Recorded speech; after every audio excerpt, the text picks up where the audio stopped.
today. So you can see from the restaurant receipts today, they've better than doubled the consumer price index with their gross receipts.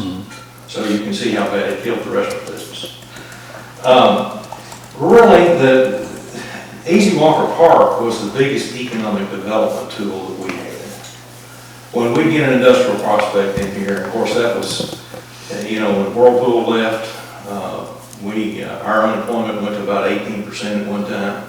Times were really tough around here, and that's when Bill Johnson was county judge, and we sat down and formed the Economic Development Office, and we hired Dale White. But when we get a prospect in here, the first place we would take somebody is the location, that they're advanced people in the industrial park, that they're people that looked at.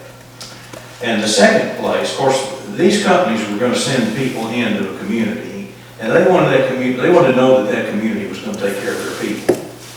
So the second place we would go was Easy Walker Park, and we'd say, look what we put a tax on ourselves to pay for. And I mean, it was a tremendous economic development tool. And of course, we landed 24 industries and created 3,300 jobs. So, you know, a lot of these people in business really ought to be thanking the number of people that have come in here because of these jobs, and as a direct result, I think, of Easy Walker Park. One of my favorite stories, of course, I was active in the Kentucky League of Cities, and I was at a meeting one time, and I was talking to the city manager of the city of Danville, and we had a steakhouse that went in the building, which is since burnt, but it was about a day's in.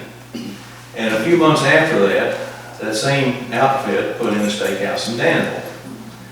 And after they'd been there, of course, we paid the payroll, the restaurant tax was paid quarterly. And after they'd been there 3 months, they went to City Hall and they said, who do we pay our restaurant tax to? And the Danville city manager said, we don't have one. They had collected a restaurant tax for 3 months and nobody noticed. So, and another story too that I like to tell is there was one fellow here in town that was a restaurateur, or an investor at least in a restaurant, that opposed me for my fourth term, and which was really the best thing that ever happened to me. But Gary Williamson told me several years ago that this fellow told him how much in opposition he was to that restaurant tax and how wrong he was. What a good thing it had been for his business. So, and it's, I mean, I know I didn't attend your meetings to know what was discussed, but I think there'll be a good article in the paper, Bert. Tom's been, his hand is hurting right now, so we'll get you caught up. I have one other little thing that I had a question asked of me the other day, and that was, how did Easy Walker Park get its name? Yes. And after we had put the tax on and saw what it was going to do, and we decided that we needed a location to have a park built, we found that property, and the property belonged to Arthur Walker. And Arthur had probably tens of thousands of dollars of potential profit in that property if he were to sell it. And we approached him, and he sold it to us for exactly what he had given for it several years before. No interest, no nothing, just exactly what he paid for it.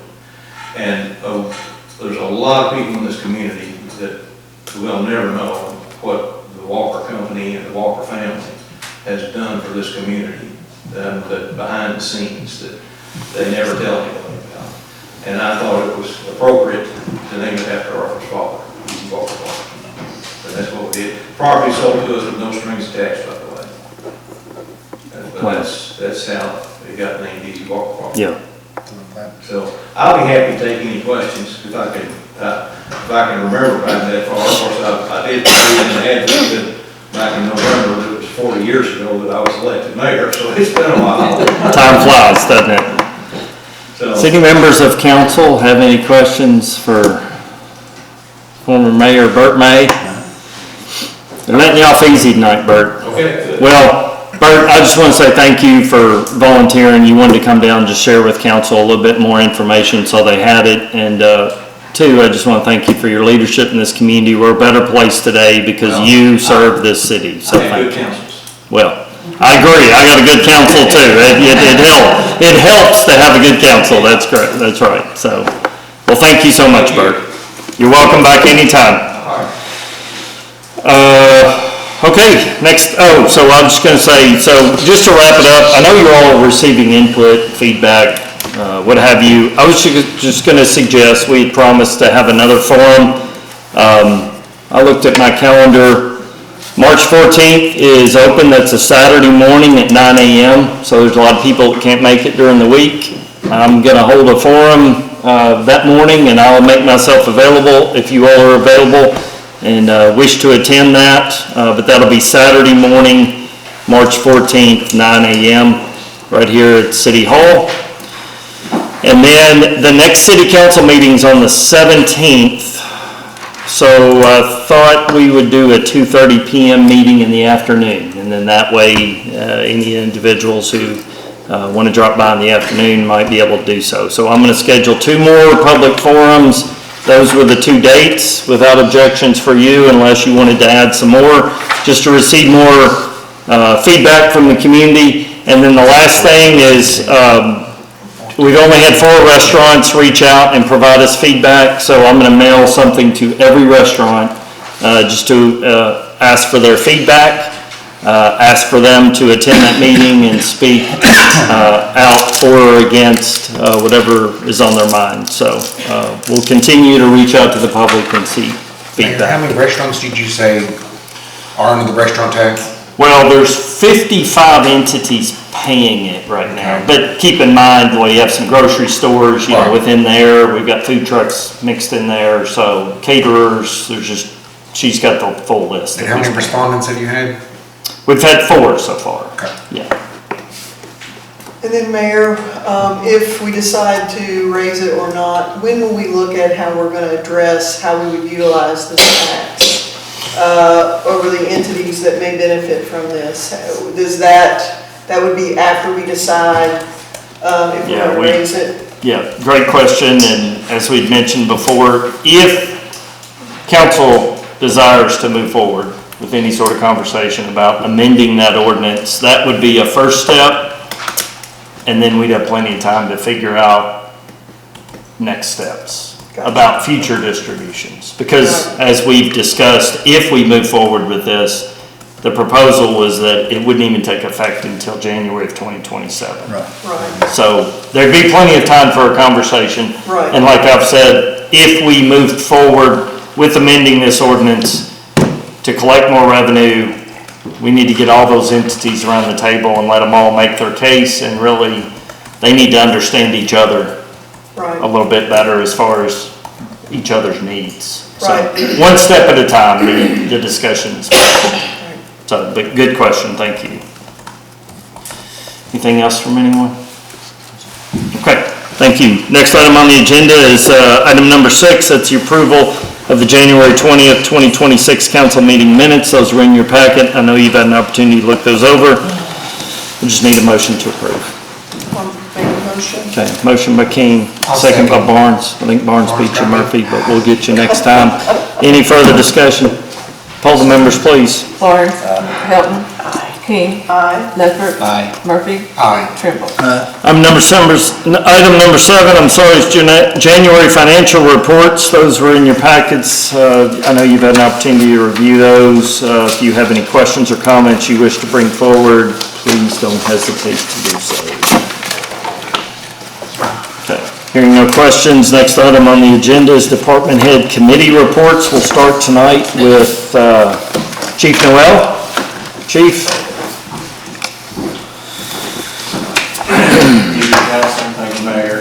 I provided all the call service for January. If anybody's got any questions about that. Start off by thanking Public Works. I know Nathan likes the shout outs, so they did a tremendous job in the ice and snowstorm. They really did. It made it easy for us to get around the calls for service and things like that. Even Doug, one of our cruisers out, was plowed into the PD, which was tremendous help.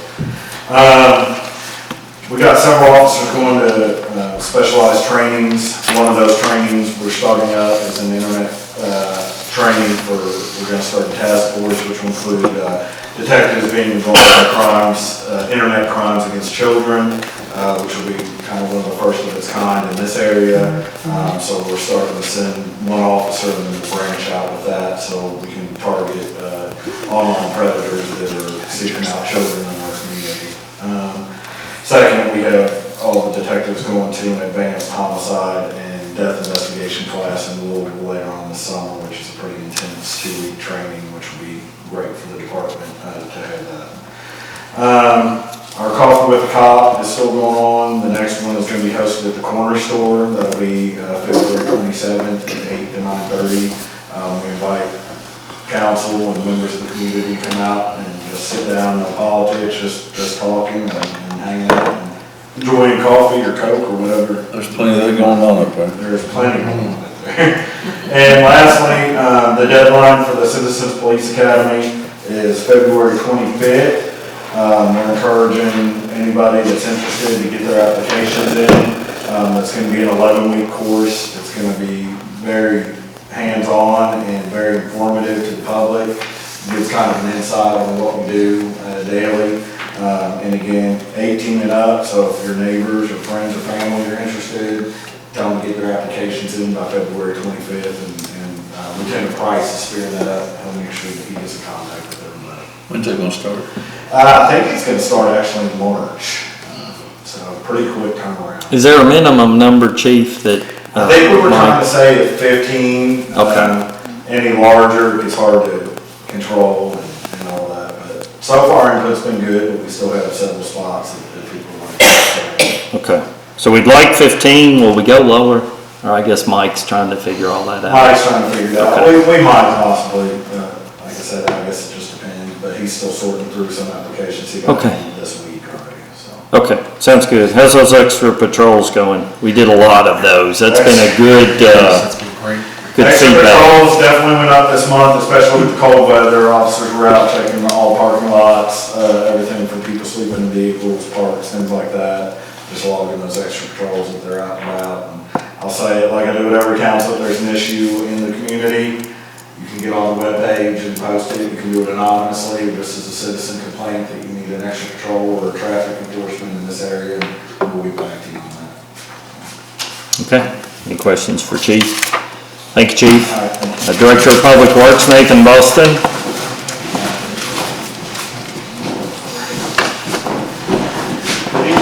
Good evening, Nathan. Now let me start off with giving him kudos. Of course, he got to go first.